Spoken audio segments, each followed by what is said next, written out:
Fallon is a non-binary radical educator, creative scientist, philanthropist, and true activist for changing the lives of Black and Brown individuals. She's always been an entrepreneur and is dedicated to learning and growing and continuously becoming the best version of themselves spiritually, mentally, physically, and emotionally. Fallon's long-term vision has always involved changing society, changing policies, and changing systemic disparities. So STEAM Urban is an expressive arts STEM discipline. It's a 501c3 nonprofit organization that is changing the way education looks and feels for urban students. They're based in Newark, New Jersey, but are expanding into other parts of New Jersey and New York City. So bringing their story to the Leadership Forum gives us a chance to support Fallon's organization by sharing our ideas that STEAM Urban can then use to move forward to achieve its powerful vision. So I'm going to let Fallon tell you more about their dream journey and what is going on at STEAM Urban. So I'll turn it over to you, Fallon. Hello, everyone. I'm so happy to be here. This is a powerful program. I will say I've been enjoying myself these past 2 days with you all. It's continuously inspiring to be a dreamer, to be around dreamer, and to be supported and held by other dreamers. So I'm going to begin with a little background on myself. Then I will share a short film that was made about me. And then I will go into the model that I developed with STEAM Urban. So my name is Fallon Davis. My pronouns are they, them.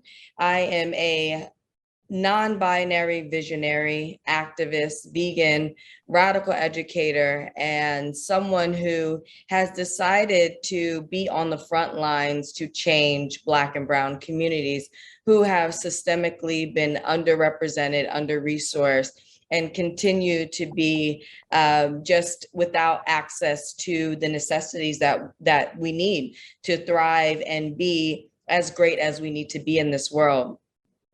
So I started my journey very young. I have always known who I was as a human. I always knew that I was different, but I always was a lover. So I held my community, my peers, my family on my back. I have been class president at every stage and level of my life.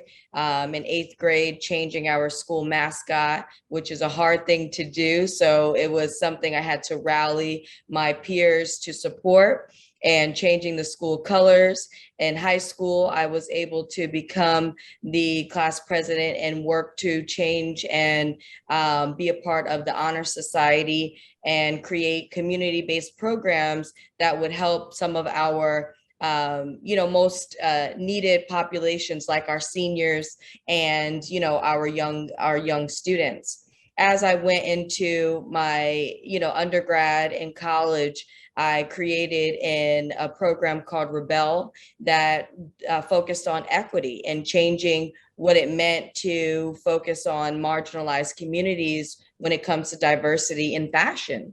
And so as I was in New York City in the fashion industry, I was so excited to be there. You would think New York City, the home of the fashion capital, I'm going to be able to develop these programs around fashion events that are going to represent and showcase our creativity, our life. And I was able to get an internship at Macy's when I was 18. And I was, in marketing, and I was a visual merchandiser and a dual marketing intern. And there I was expressing my identity. I dressed more masculine presenting. I was, undeniably queer in who I am. And they told me that I didn't fit into their company culture.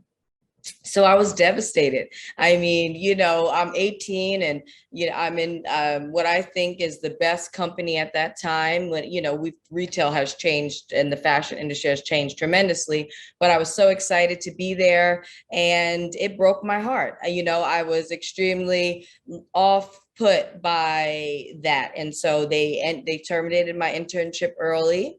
And I knew then that I was going to have to create the lane that I wanted. I was going to have to be the voice for the underrepresented. I was going to have to be the change that I needed to see in the world. And so I continued to explore fashion, and I learned about, the ins and outs of the fashion industry, because I wanted to, in order to change a model, you have to learn the model. So I wanted to learn everything it meant to produce fashion shows, and, how from top to bottom, what you had to do. So I volunteered. I interned at every sector. I've worked for, Gucci to Diesel to all the different brands. I did behind the scenes. I managed the vendors, and so that I could really learn. So before I ended my my undergrad college career, I developed a fashion show movement called What is Butch?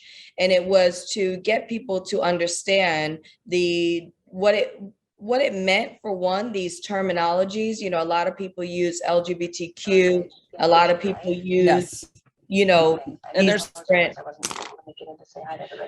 oh, someone I think unmuted. Okay.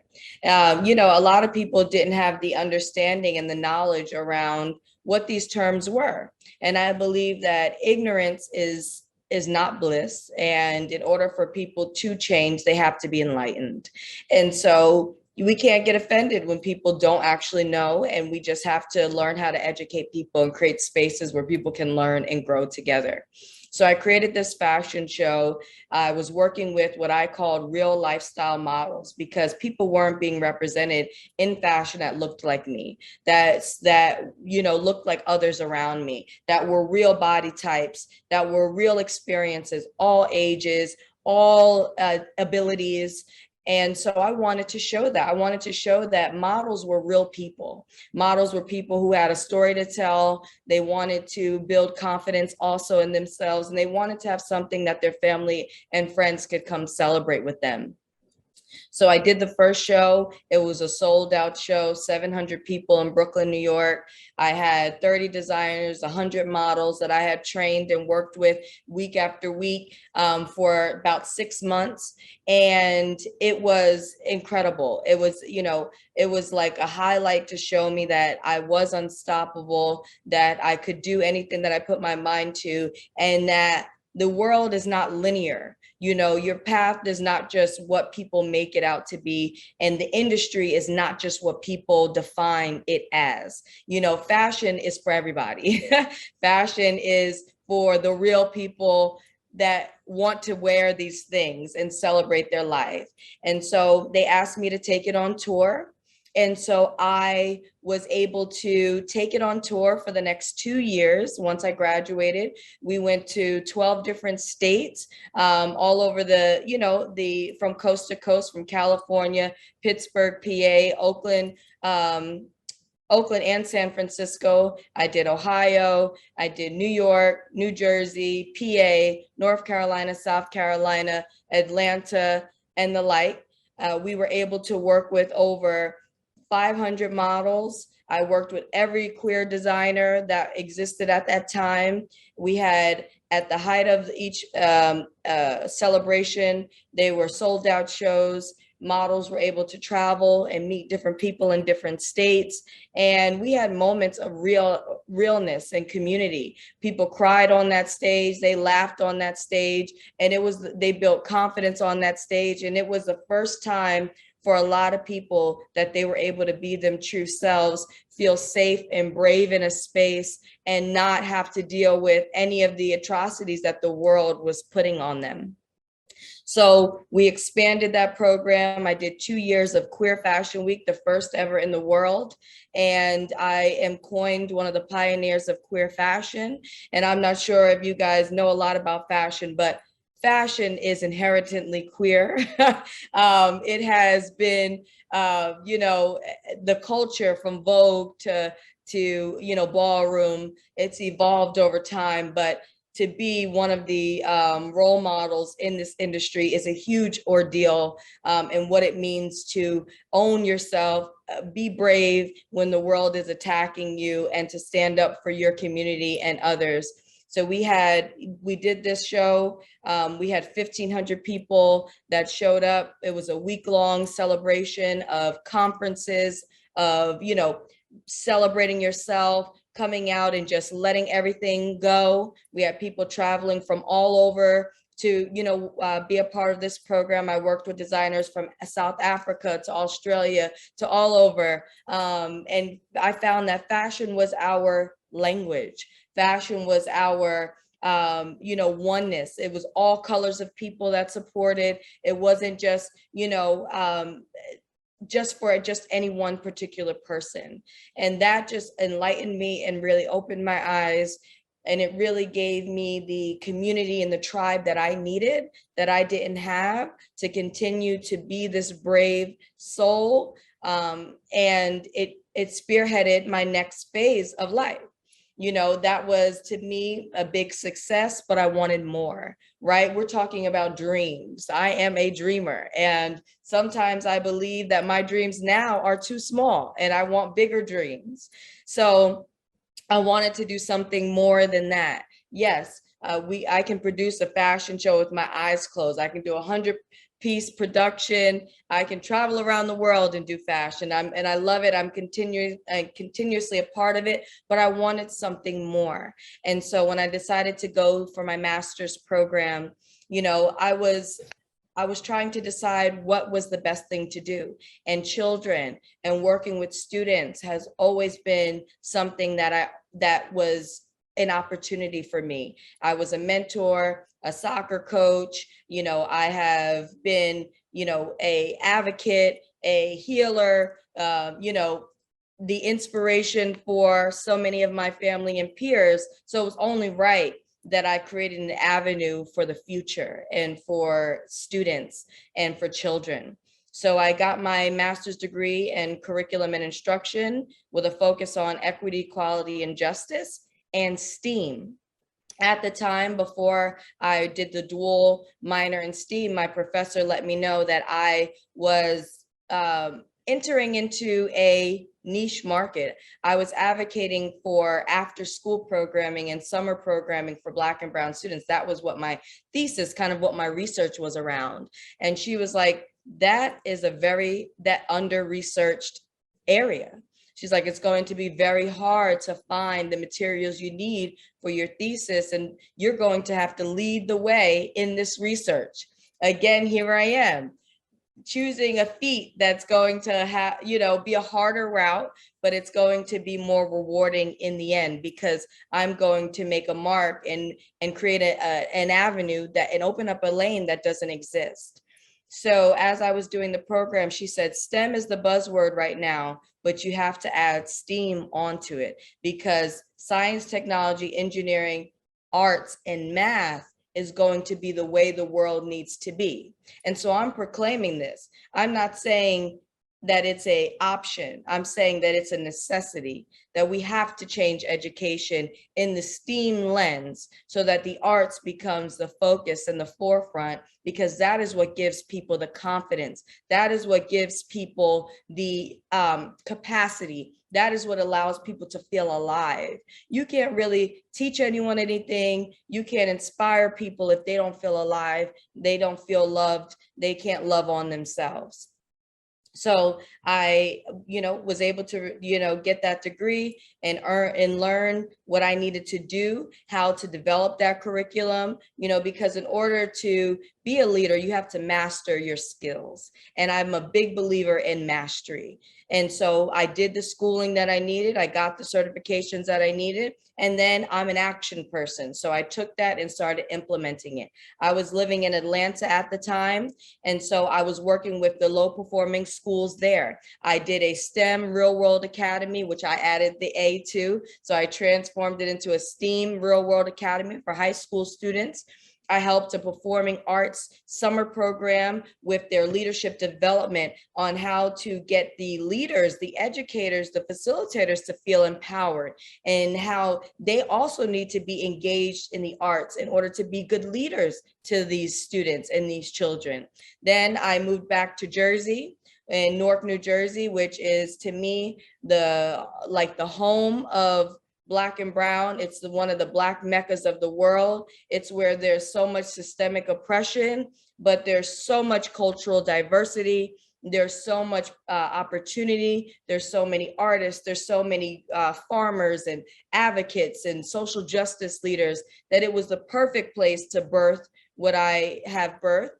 But when I got back to Newark, I received a position in social services as a program coordinator. So I was able to implement my curriculum, and I was able to actually use the curriculum in real time to get real impact, because I'm a believer in evidence and research-based as well. Arts are impactful and they can be measured. And that's what people want to see. They want to know how this works. So I was able to create 8 programs that literally designed a new model for those with intellectual and developmental disabilities, but for anyone. And so I created a hands-on programming style that allowed them to learn through touch, through smell, through taste, through feel, without having to get so technical into some of the things that they struggled with. You know, when you start to get technical into the sciences, the maths, the technology, it gets intimidating for people who also have overload of sensory. But if you can figure out how to reach people where they need to be met and to see them outside of what society has structured us as, we can do anything. So they were able to do science experiments, they were able to cook, they were able to dance, to move, to visit, explore trips and see things that they never thought they could see, because I was able to provide the possibilities within them. Through that model, social services is an incredible opportunity, but again, it's a very systemic industry. It is very corrupt in many ways, and I didn't like the way that agency was dealing with these participants, and it was making me extremely uncomfortable, and it was making me almost liable for some of the decisions that they were making. And so at the end of the day, I'm a person-centered, focused person. I am about the people. And so as a leader, as an advocate, I don't just sit and allow people to do wrong to people. So I was like, in order for me to really do what I need to do, I need to just go ahead and create my own company. I can't keep working for other people thinking that they're going to change their systems just because I can design a new system, just because I can come in and change someone else's program. That person has to have it in their heart. They have to love people to be able to see people as humans. So what I did is in the height of the pandemic, I left my job, March 2020. I said, I'm just going to do this. I'm going to, go out on my own. I, was able to, have some support because, what they did to me and what they were doing, I, spoke out about. And so I started STEAM Urban in March 2020, officially after doing 7 years of research and implementation. I was working, within those last 3 years, I had been working with mentors, helping me guide where I wanted to go, how I was going to word everything. And I didn't want to create a company for Black and brown people that's oppressed Black and brown people, that, was not mindful of the impact that we were going to do for our people, because we already have enough of that. We already have enough people that are creating avenues of barriers for us. And so I wanted to open up our avenues and provide new opportunities for educators, for students of all ages, for families, and for my friends. So I created STEAM Urban. And so what I want to do is I want to show you a video. It is a short film that I was featured. I am the feature for Essex County. PBS New Jersey followed me for 3 months as I was gathering and, doing my leading up to our programming season launch in April. They followed me all through the winter, and then they followed me through our programming launch in April. And then I want to share with you exactly what STEAM Urban is And what does it actually really mean to have an educational organization? So I'm going to share my screen.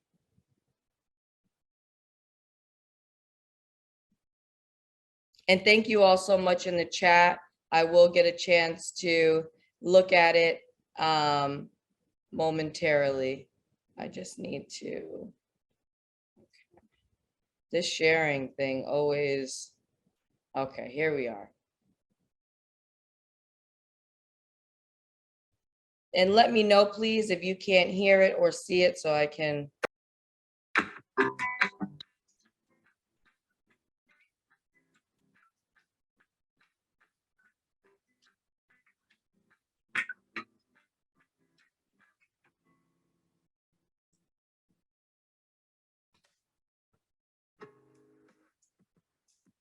In a place like Essex, we are a family, and outside of the things that could be better, it's a beautiful place to be. So I would consider myself a community leader. You good? Good. Something's not going right for the community, I'm going to be the one that speaks out on it. Because if you don't take control of your city, then who else will?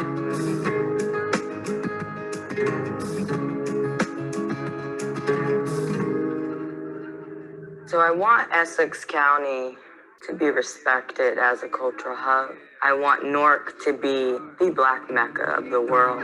What's going on? How you doing? Amazing. This is so dope. This is where a lot of Black and brown culture is.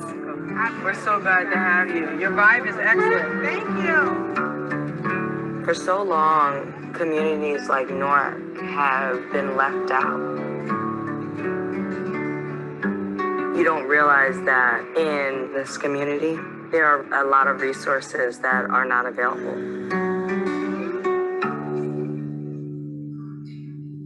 This is what I wake up every day fighting to advocate for: free water, free food, free programming, and really providing space where Black and brown owners can find ownership here. You know, it's a big task we're up against. Where you live does affect how you live, especially when you're in an area with lack of access to fresh food. Newark is a very diverse place. In every ward, there's 5 of them. It has a different personality, a different set of resources. All 5 wards are food deserts, and every public school is in poverty. You have to change your community that you live in so that people want to wake up in the morning, so that people want to be alive, so that people want to learn. And so I developed STEAM Urban, March 2020, in the height of the pandemic. So STEAM Urban is an expressive arts and STEM discipline education program for Black and brown students of all ages. And all ages because you don't ever stop learning. With STEAM Urban, I wanted to be different. A lot of my programming in the beginning of my career was in the classroom, and it really wasn't connecting to the community. If you think about a student, you have to reach their caregivers. So we can get out in the neighborhood where you don't have so many restrictions and invite the community out. That has been the success. I'm able to see a city who has been systemically left out continue to come back to life.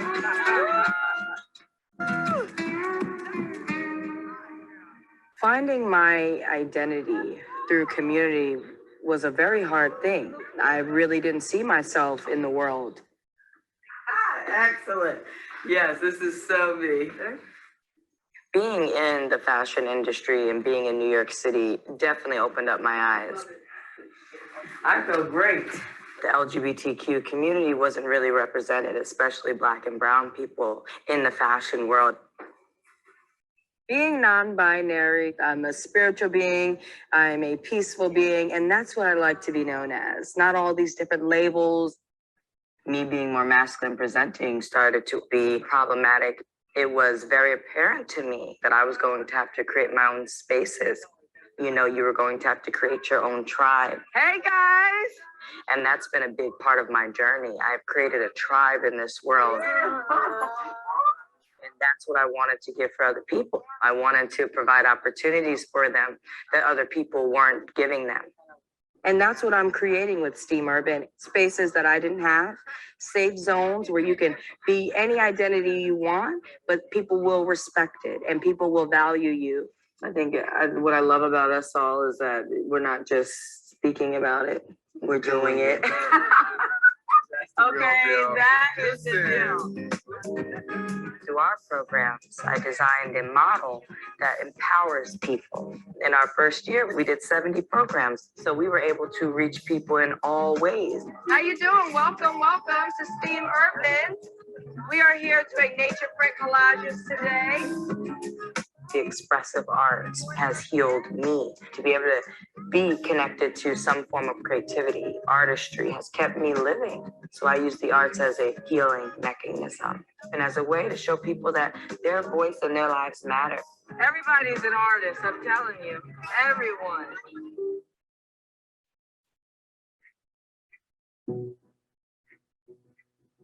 Gardening can teach you everything you need to know about yourself and the world. You can see something growing that wasn't there before. You see things come alive. That's what allows you to feel good about learning. So I work with parks, gardens, farms. I decided that I was going to create outdoor learning classrooms, creating a new educational blueprint. This is one of our partners, the farm, so we put all this together today. Self-sustaining communities is what it's going to take to revive urban areas. Inside of here is a fresh salad kit and some seeds to plant. And these are from local farms in the area. If you start to be self-sustaining, they can't take from you what you can keep for yourself. I want STEAM Urban to become a staple and to really be in the fabric of Essex and the fabric of North. So I've created a community collective. I have over 70 to 80 partners.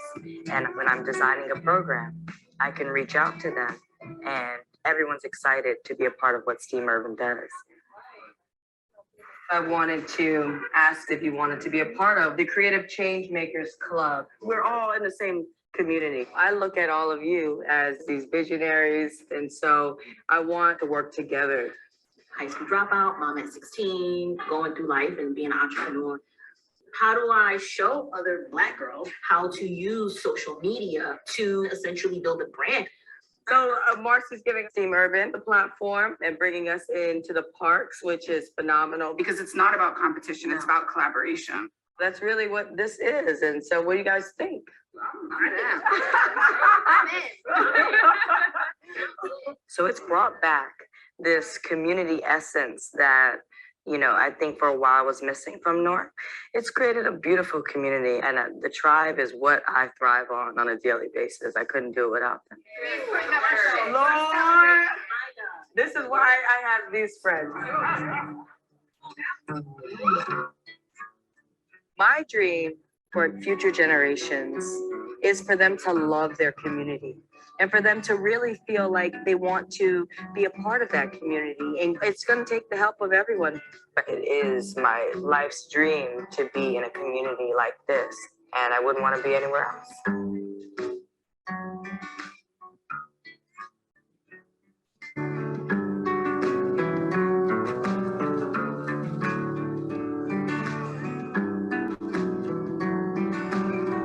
Well, thank you for watching my short film, my debut. I've worked really hard to get up to that moment where my voice is being heard and I can be the representation. You know, my heart still pounds tremendously. It's a big deal. It's a big, you know, it's a big load. You know, I can't say it gets any easier, but I can say it gets happier.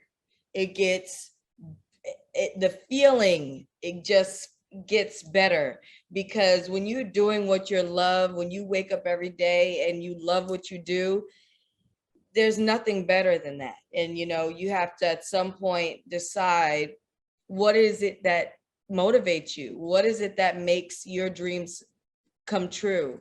What is it that keeps you waking up every day and living? Thank you so much for the comments in the chat. I'd like to now share, well, does anyone have any comments or anything, any questions thus far? Are we good? I want to break down STEAM Urban a little bit and some of the core things that I've utilized to make it this blueprint and this new model. All right, here's the share thing again. You got to bring up what you want to share. I mean, technology is,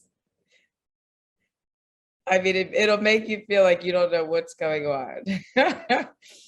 I don't care how many times you do this, it feels the same every time. Can everyone see that, my slideshow? Okay. So STEAM for educational justice. That is what I call my pedagogy. That is my blueprint model. That is the design I've come up with through my years of research and planning and development. STEAM for educational justice is what my focus is. This is our big picture. And my tagline is transforming Black and brown lives through STEAM. And I wanted to give you a visual in that short film of what STEAM means to me. Because what I think a lot of people have done is that they have misunderstood what these definitions mean. And you can come up with all different ways for it to mean something for you. But what I had to do is define it for my community, for the demographic that I'm working for, and create and make it make sense for us, where it wasn't unreachable, where it wasn't this buzzword or something unattainable, but it's a real life model. So STEAM Urban is an expressive art and STEM discipline nonprofit education program that designs innovative educational experiences that address the realities of Black and brown youth in under-resourced communities, providing accessible and quality programming to students of all ages. And STEAM for educational justice is a movement dedicated to redesigning the way education looks and feels for Black and brown students. I have come to believe over and over again that what is most important to me must be spoken, made verbal, and shared, even at the risk of having it bruised or misunderstood. The amazing Audre Lorde. When I was developing STEAM Urban, my board was telling me, don't use Black and brown. That's not going to be received well. And as you can tell from my time here currently, I'm not the type of person who does what people tell me I can't do. I am the complete opposite of that. And I feel like if we don't make it clear our mission, if we don't make it clear who we're serving, then really we are doing a disservice to those who we are serving. Systemically and generationally, Black and brown people have been left out. I do relate because I am a Black and brown person, but I also have looked at a demographic that needs the love and the support. So these are some photos from one of our spring programs. One of our programs is called Bon Appetit. It allows students to cook, to learn the art of cooking, to get back to our ancestral roots, and they're making tea. They learn about herbal healing. And then if there is also a garden or a place for a garden at the school, I bring in master farmers and gardeners to develop the garden as well. And so that, to me, is one of the most crucial things you can learn how to do, is grow your own food, cook your own food, and know how to understand where your food is coming from and what is inside of your food. So expressive arts, why do I use expressive arts? Expressive arts is a discipline of helping and healing that uses the arts as its basis for discovery and change. All 5 disciplines of the arts, visual, dance, movement, music, drama, theater, and writing, poetry, can give you a richer vocabulary to work, play, grow a life you love living. So it wasn't just important for me to use the arts. It was important for me to heal people through the arts. And education is supposed to be healing. You're supposed to love to learn. You're supposed to be excited to be exposed to new things. And as we notice, as we can tell, the educational world has lost the love and it has forgotten what it's supposed to exist for. And so adding the expressive arts allows people to feel and to open up and to be more inspired through learning. And so we focus on and use social justice and the arts for social justice, because not only are we wanting to inspire and to heal, but we want people's consciousness, their minds to open up, their thoughts to change from what society or the system or the world has told them they were going or weren't going to be.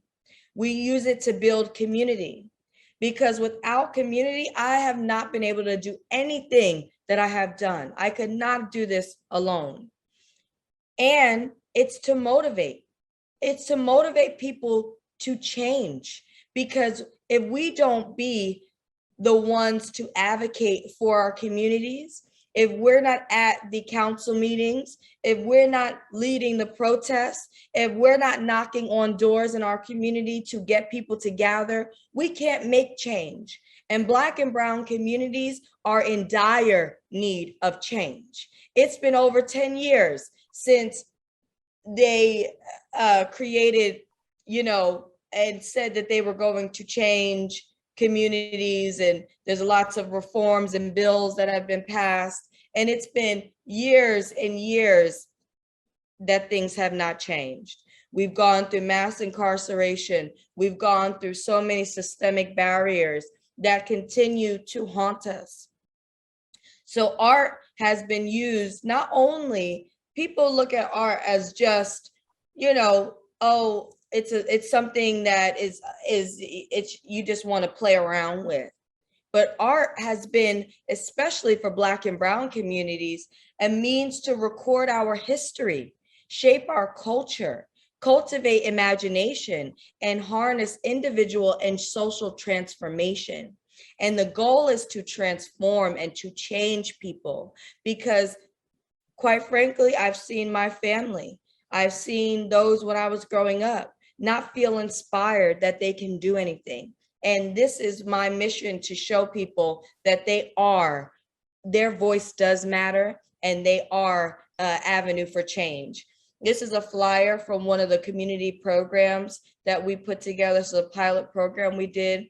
Keep Art Alive is also one of our segments. We have like 6 segments that we focus on, but Keep Art Alive is our community-based arts program that allows us to use the arts to combat some of these issues. So this was our violence prevention program, and we were able to work with different organizations throughout the community, and throughout that week have free programs for families to come and be a part of, that allowed them to connect back to creativity, meet with other artists, create vision boards, tell their stories through a powerful spoken word, and more. And then we ended it with a family fun day in the park that allowed people to just be and to just learn and to do. This is our new branding for the year. I always try to make, when we're out at these community programs, I like to make a stance. I like to be, very bold in our marketing, because we have something to say. And I've also updated our focus areas to be environmental justice, social justice, and educational equity. You guys let me know what you think about this. I'm always open to suggestions and thoughts around what we do, but this is our, the angle I'm going for with our new marketing this year. So what does all of this mean? a lot of people look at education as not something they want to create a business around. You know, who goes into education thinking that they're going, you know, a nonprofit founding and say, I'm going to create an educational business. But our programs provide Black families access to free, consistent, and quality programming year-round, whether it's in the school, it's in the community, or it's virtual. We want to continue to have new ideas, new partnerships, and new programs. Each thing we do is designed specially for that organization, for that program. So folks call us all the time and we design models that meet their needs. We just did a STEAM fair in the Bronx on Tuesday for 350 students. So I had 7 different workshops, 7 educators, and the students were able to cycle around those different things throughout the day. Our programming, the reason why we decided to focus on all ages, because it creates opportunity for meaningful dialogue. How are we going to grow? How are we going to change if we don't learn our history, if we don't appreciate the present, and then we create avenues for the future? Our values: education is social justice. Education is a civil rights issue, and educational justice equals equity, quality, and access. Very clear what our focus is. I don't want any misconstrued. You know, when people want to know about STEAM Urban, I want them to be very clear about who we are and what we are trying to do in this world. And we have what we call radical educators. I had found a missing link in education. People were done being just teachers in the classroom. They were done having to, you know, be limited in their structure, in their expression, and how they wanted to tell their story, because teaching really is taking your story, putting it down into these little pieces and regurgitating it back so that somebody else can be inspired and be able to learn and grow as well. So I created this definition of what a radical educator, who I consider myself and others to be, is someone who makes a conscious decision to be on the right side of change by providing real world knowledge and impactful mentorship for the masses. So a teacher and educator is a mentor. When we are working with our students, our families, we know that is just not that one single moment, but that we are going to inspire them and change them for the rest of their lives. So every moment with us, you are going to, even if it's for an hour, even if it's for a day, you are going to be inspired. You are going to take something away from it, and you're going to be able to reach us. We're real people who will help you if you need something for the future. So all of our workshops are developed, produced, and facilitated by STEAM Urban Radical Educators. Our radical educators are part of the framework of our program. So they're real life educators, they're masters.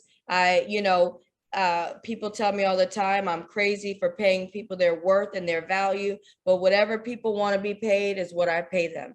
And so I advocate heavily for getting our services that we need funded so that our educators can be thriving and can know that their artistry is respected and valued. Here's a couple other photos just showing an array of what our programs look like, from yoga to parent. This is our Saturday program at the bottom, where parents are invited to join in for the afternoon with the students. They learn anywhere from building to painting birdhouses to making seed necklaces and growing. And at the top, we were doing our virtual summer program, which is on our YouTube. And we had students leading the program. They actually facilitated the program, and they created the workshops. And so they're making African masks and participating in yoga. So how can we connect? What are our offerings? We STEAMify schools. So we have a STEAM coordinator, which right now is myself. And I work with training and development, leadership development, and showing your team what it means to be a STEAM school, what it really means to develop and change your model. Because STEAM isn't just throwing an art project into the curriculum.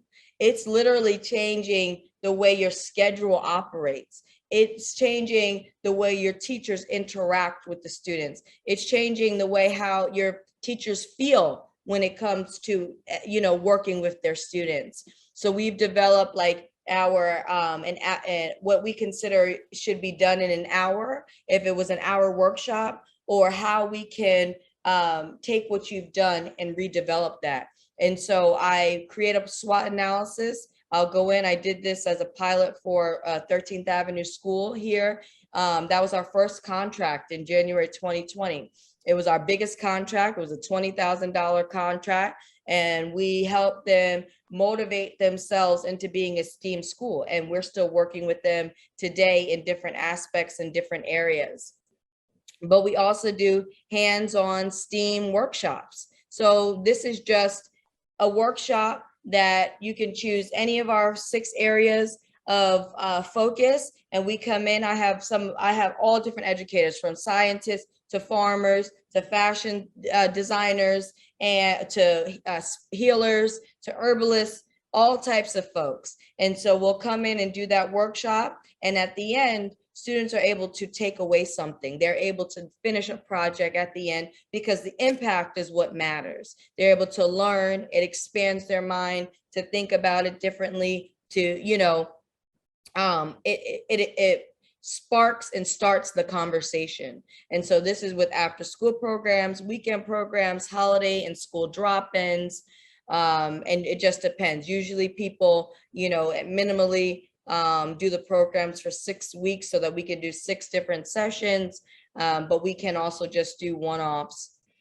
We do year-round virtual program via YouTube. One of our biggest programs is the Power of Black Scientists, which we run in September, but we just had in January, we had a new partnership with Jack and Jill, and we did a virtual STEAM day with them. And so I had a neurologist, I had a food scientist, and we did hands-on activities. They were given the supply list ahead of time. Their coordinators got the kits, and we spent the day learning about science, learning about the arts, learning about self, and they were able to explore those things. We do STEAM fairs. So we come out and we expose students to all type of different topics. I like to touch on all the different senses, and they get to meet these beautiful educators who are representation and learn about what these careers could be, because careers are everything. I never thought that I could be who I am today and in this career. And so my goal is to always allow students to see themselves in all different roles. And then we do summer program. This year we have 6 summer programs. We have usually a main location that's every day. And we partnered with a learning center where we go in and we develop the schedule, the programming. We train the educators to become radical educators, and we work with them throughout the summer. But then we're also implanted at different schools and different organizations to do and add to their programming as well. So we do mentorship, professional development, and then we just started this year interactive STEAM kits, which worked very well. We did a pilot fundraiser in March, and it was an urban architect kit, and we were able to raise money for our organization, but also we were able to give 160 kits out for free to different students in the different programs or at our community events. And essentially, I'd love to have a book club. Artie is the mascot, the robot you've seen. I'd love to make him into like a drop-in program where we can do more, community-based programming where folks can come on a consistent basis and learn a skill. But this is an example here of our community program that we run from April through October. I launched this year when I was given the task of creating a resource or something that would combat the food insecurities here. So I created the Power of Self-Sustaining Communities and Green Spaces. And it is activating our urban parks, gardens, and farms into cultural touchstones that inspire communities to thrive. So we work with about 4 to 5 gardens, parks, or green spaces each month. We we ask them kind of what their needs are in their area. So the themes here are kind of what they're either specialists at or what they've asked us to bring. And we bring our team, they work with us, and we have a program that's free for the community to learn, to grow, and inspire. And that's who we are, that's who I am, and that's STEAM Urban. Thank you so much, Fallon. It's such an inspiring leadership story, built on your dreams, and I have a feeling you have many more dreams for the future. You have lots of good examples about turning your dreams into action, and you have so many great ideas. I have a feeling you're a person who has more ideas than you have time. Oh, that's definitely true. Trust me. So, just to wrap up this session, as we reflect on all of the dreams that Fallon has put into play, and thinking about all of the ways in the last 2 days that we've talked about dreaming and putting dreams into action, are there thoughts or things that you would suggest to Fallon that you would want to share with her? Just for a couple minutes here, people can get off mute, or you can stick them in the chat and give Fallon some either encouragement or feedback or suggestions.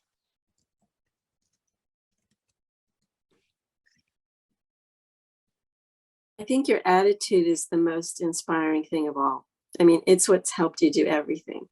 And you just refuse to let yourself be stoppable. And the way you did that was just not to let yourself feel victimized. And just that goes back to what, we were hearing earlier with tiny habits. It's just not going there. So I just have to say, that's incredibly inspiring. And I'm sure you'll keep that up. Thank you so much.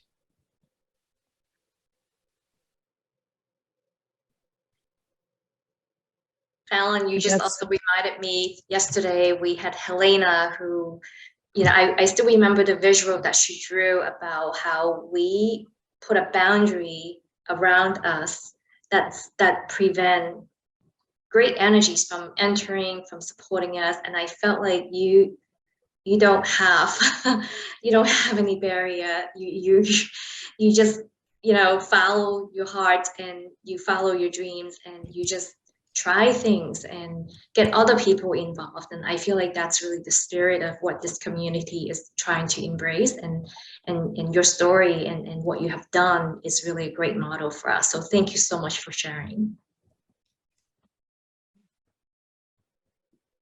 Lyndon, Fallon, a great presentation and very inspiring. I wanted to build on what Sue asked about. So I think from the data that we know that young people feel largely quite down and depressed. COVID has really made that much, much more difficult.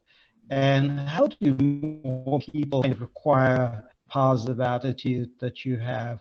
What do you think can help unlock that for more people? I'm sorry, you broke up a little bit. If you can hear me, I was saying that a lot of young people today are really down. There's a high rates of depression, especially coming off COVID. And what is the key to providing more people with a sense of possibility and hope like you have? Because, if you could unlock the energy of more young people to do what you have, that's game changing. The challenges are abundant. But what's the key to kind of flipping it from that kind of more victim, powerless stage to being more of an activist and artist that creates possibility? That's a really great question. And that is a big part of this work.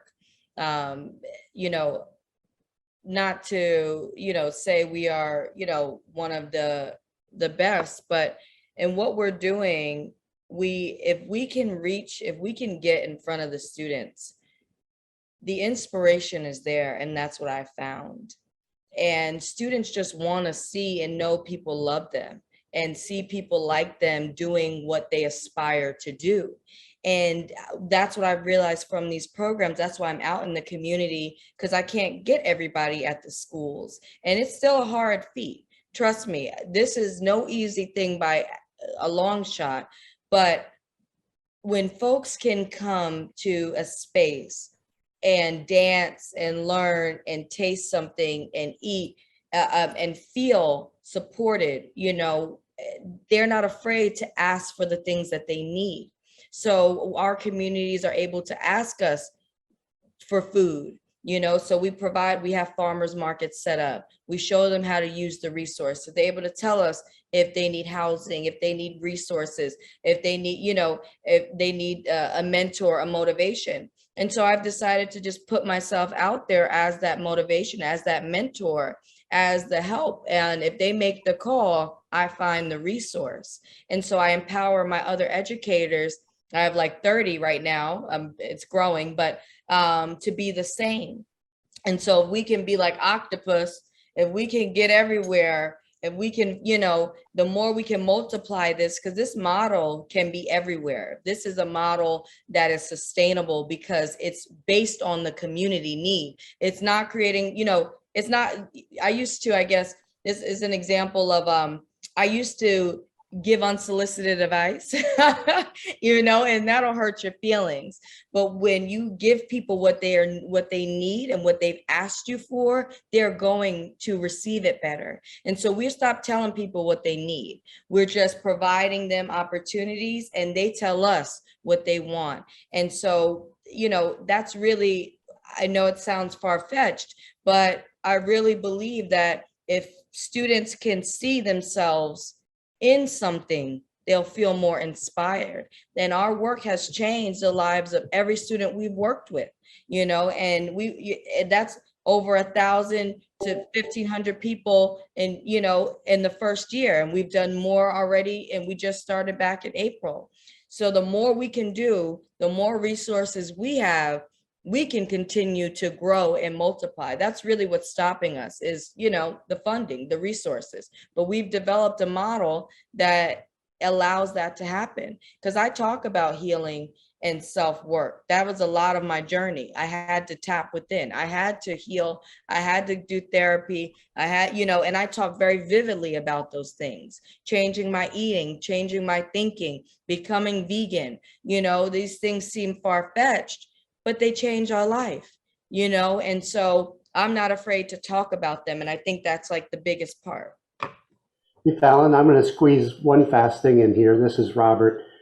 My dad grew up on Belmont Avenue, Newark. Oh, wonderful. He just turned 100 years old. And I found a photo of him with his little friend, Junie Lee, from 1927. And I found his daughter, and Dad and I are going to go meet her, Karen Jackson. Wow. She's the executive director of Head Start in East Orange. So my meeting would be twofold. One is to have him tell her stories about her dad, but also I developed a new toy that falls into the STEAM realm, and I wanted to tap her mindset about the needs of children with what I'm doing. So I sent a private message to you, but maybe we have a reason to connect someday. I'm just throwing it out there. I receive. I am always open to more partnerships, to more development. And preschool is one of the most important things. I feel it's one of the most transformable ages. And I have a curriculum just for preschool that I developed that it uses all their senses. It's a sensory-based program that uses history and culture and the Harlem Renaissance and takes them through STEAM in that capacity. So I'd love to be able to test out the model. I'd love to be able to develop and create consistent programming for this young, beautiful group of, our early learners. And so I'm open. Please reach out. This is what I do all day, every day, is figure out ways to make more partnerships.